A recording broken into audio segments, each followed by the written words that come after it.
I'd like to now invite on stage a dear friend, and she's running everything backstage, actually. Her name is Ruhi Huck, and she'll invite one of our guests of honor tonight.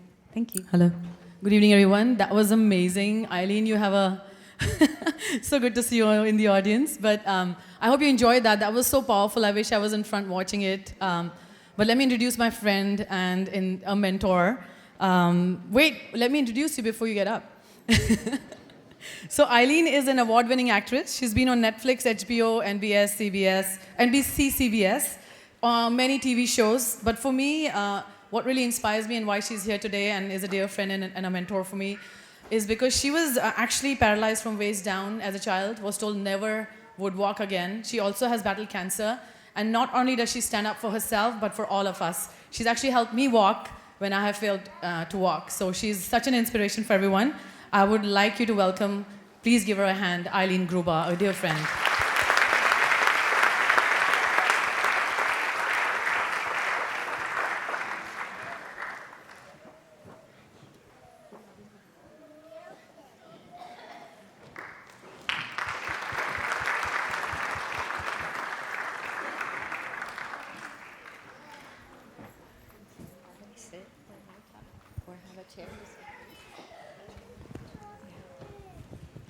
Hi, everyone.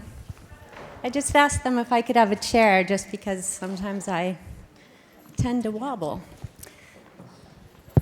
So I look out and I see a vast audience. I thought it was going to be mostly young girls, so I'm going to adjust quickly my speech to accommodate all of you. Thank you. So my name is Eileen Grubba. I am an actress, I'm a writer, I'm a producer, I'm a public speaker when asked, and I'm an advocate for the inclusion of people with disabilities in the film and television industry. My story you heard part of. When I was less than 5 years old, we went to get vaccines for school, and unfortunately, one of the vaccines that was put in me attacked my spinal cord, and I nearly died. My parents said they were told I wouldn't live through the night, and I did. And they had me in intensive care, not just in intensive care, but literally right in the nurse's station, because it was such critical care that was needed.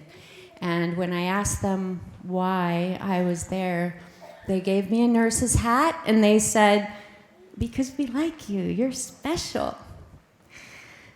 I then got out of the hospital, was put into a wheelchair, and it was just known that I would never walk again. And that was just accepted by everyone, except me.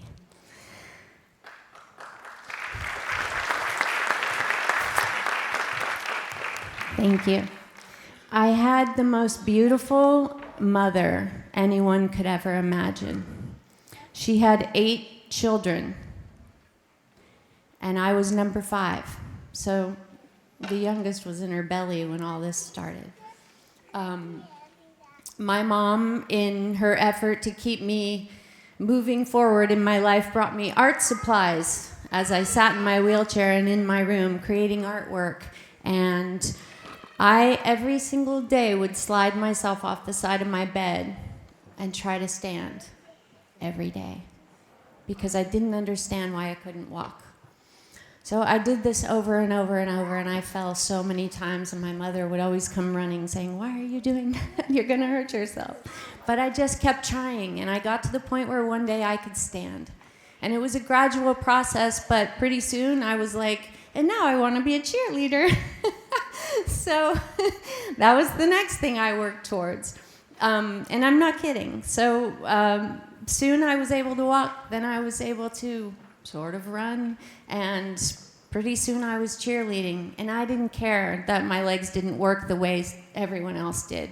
And I didn't care that my bladder didn't work. And I'm a little girl out there trying to be a cheerleader in front of the football team, and every time I jumped, my bladder would empty because it was paralyzed. And so For most kids, I guess that would have been a thing that took them out of the game. But me, I just wanted to be a cheerleader, so I kept going. And my mother brought me changes of clothes throughout the football game. We'd go at every quarter and change.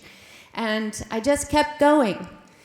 When I got a little older, I won an art scholarship for my artwork that I learned when I was small. And I also learned that my mother was right about so many things in my lifetime. When I started to face kids that were mean and bullies, I remember my mother saying, you know, they're not showing you what's wrong with you. They're showing you what's wrong with them. So thank them for showing you who they are and move on. I have never forgotten that lesson, and it has served me well in this industry. Because unfortunately, as I got older, my mother passed away young. I ended up getting pulled into the entertainment industry, which was not my dream, but it just kept coming my way, and I thought, all right, let's go with the flow. By the time I was in high school, I was having surgeries to repair some of the stuff that happened to my legs because I was in a wheelchair in the growing years, and then I did all the cheerleading. And so by the time I was 21, I had to have the bones repaired in my ankles, and that process was a lengthy one. Needless to say, when I came into the entertainment industry, I had a limp. I have a spinal cord injury. I walk with a limp. I remember one of the first agents I met when I moved to New York City who saw me walk across the room, and he was like, wait a minute, walk across the room. And I thought, oh no, here we go. And I walked my best walk across the room. I turned around and smiled, and he said, you're never gonna work in this industry. You walk funny. To which I looked at the wall of girls behind his head, and I smiled, and I said, I think I've already turned down what most of your girls aspire to do. I'm gonna be just fine. What he didn't know is a prior week, I had been asked to do Playboy. And I was like, I'm never doing that because I think it weakens women. And to which the casting director said, do you know how many girls would kill for this opportunity? And at that point I said, do you know that my mother would come out of her grave and kill me? It's not gonna happen because I've seen too many women harmed by it. So I said no to that. And here I am a week later being told by a talent agent I'm never going to work in the entertainment industry. And I thought, no, you know what, I am. I'm going to do that. Shortly after, I moved to Los Angeles and was faced again with an enormous amount of discrimination just because I'm a girl. So I'm supposed to be perfect and sexy and all those things that matter so much to men, but not to me. And it was a battle. Believe me, it was a battle. It didn't take long before I realized I was going to have to change the entertainment industry if I wanted to work in it. And at that point in my life, I said, I've been through worse. I can do this. So I started, and the battle began because I felt like, you know what? Why do women have to be perfect? And what is perfect? And who decides that? Why can't a woman have scars? Why can't a woman have a limp? Why can't a woman be everything she wants to be or whatever she is? What is wrong with that? And the more I thought about it and the more I faced the adversity in my industry, the more I stood strong on this fact. I'm like, you know what? Listen, every woman on this earth has a right to be whatever she is. And whatever she is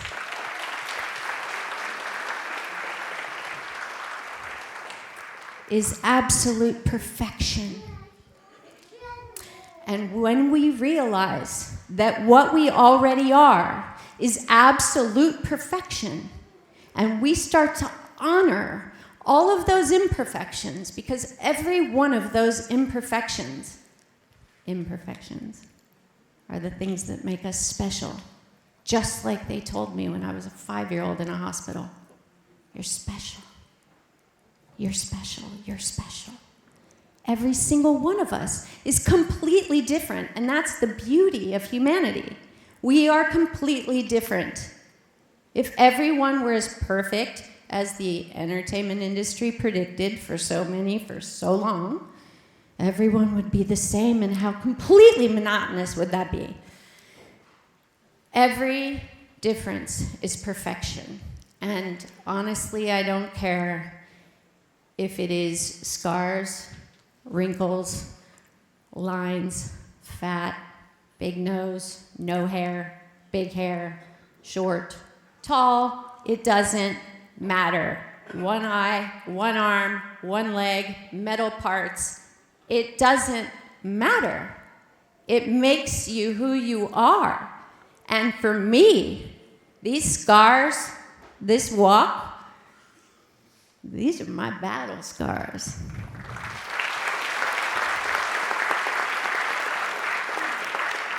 And I'm standing here smiling because I won. I won my battles, and it's why I walk. I won my battles, it's why I'm alive. I then went and faced cancer not too many years after both my parents died of cancer. They died very young. Not only did I face all these things, but I faced most of them alone. And I paid my own bills, and I made it through. I fought for every job I ever got. While I was going through cancer treatments, I was writing screenplays and selling them. While I was fighting through surgery after surgery, I would go to auditions on crutches, in wheelchairs, whatever it took to show up. And I didn't really care how many times they didn't like it, because I was there, showing up for myself. And if there were one thing I would say to every female on the planet, and especially the young ones, because I know you're going to change our world. I know you are. Because the time is coming for women to take their place. Their place is equal to all men. And I don't care who those men are. Equal. Because beside every successful man is a strong woman. And that is a fact. So men, if they are strong, and if they're smart, they're going to want a strong woman. Because that woman will get them through more things than they can even imagine. And women, when you take your place, and you realize that who you are is perfect, exactly as you are. And when you realize that perfection gives you strength when you honor it, and when you realize that everything about you makes you who you are and who you're going to be, and there is only one person you need to impress or please or live up to the expectations of, only one, and that is the old woman you are going to be one day, who's going to look back at her life and say, all right, look what I did. I like my honor. I like my scars. I like my wrinkles. I like what I accomplished. Not every woman is going to be a mother, but a lot of you will. Some of you will adopt. Some of you will foster. Some of you will do what I did, which is mentor all the kids I came across through the years, all the kids with disabilities who had a dream, all the kids who came into the world like me, and then something happened, and then suddenly they had a disability, but guess what? They were still who they were. They were still special. They still had dreams. They still had a purpose for being here. And I believe a lot of those most challenged are our game changers. Because there is one thing we are better at than all of you. And that's surviving, which you're all going to have to do one day. So, if one day your life is on the line, you're going to want to know the survivors. You're going to want to know the ones who knew how to get through it. If one day your child is in trouble, you're going to want to know the people who know how to overcome things. I think that people with the greatest challenges adapt, adjust, and overcome in ways most people can't even imagine. And because of that, we need to really consider who our game changers are. They're not usually the people who've had it the easiest. They're not usually the people that you look at in high school that are the most popular. That's not usually who your game changers are going to be. So we have to open our minds and expand our horizons and look at all kinds of people, all different people, and really realize that every single human being that crosses your path is a little piece of your puzzle. They all have a little bit of information for you, so don't dismiss people. Don't be afraid of people because they're different. Please welcome your game changers. Honor the women who went before you and the battles they fought to clear your path. So when you've got the fortune of having older people around you, older women, older mothers, hear them. Listen to them. They've been through hell to get you here. Honor the people who came before you. Honor yourself. Honor your battle wounds. And I can't wait to see how you go out and change our world.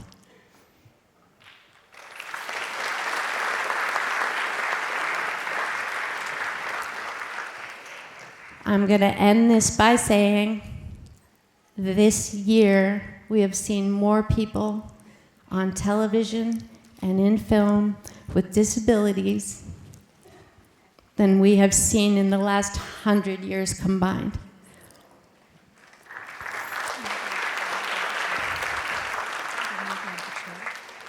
So, this battle that was set before me maybe was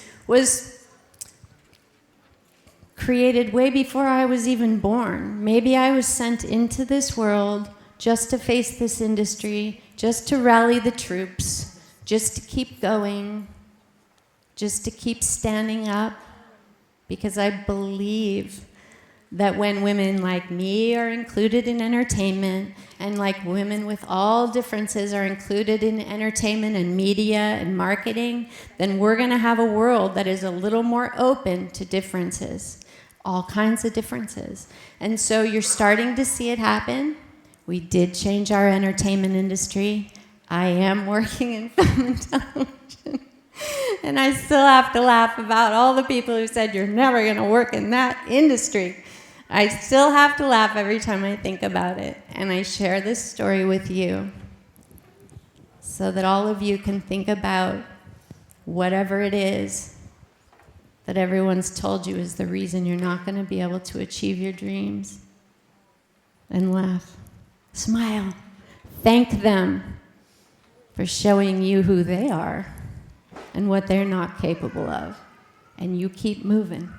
Surround yourself with the people who honor you, respect you, honor your dreams. Surround yourself with the people who believe in you.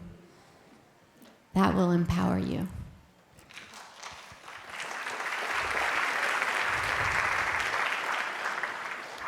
And honor that old woman who will one day be looking in the mirror and remembering every great thing you accomplished. Honor her. She's the only one you need to please. Thank you.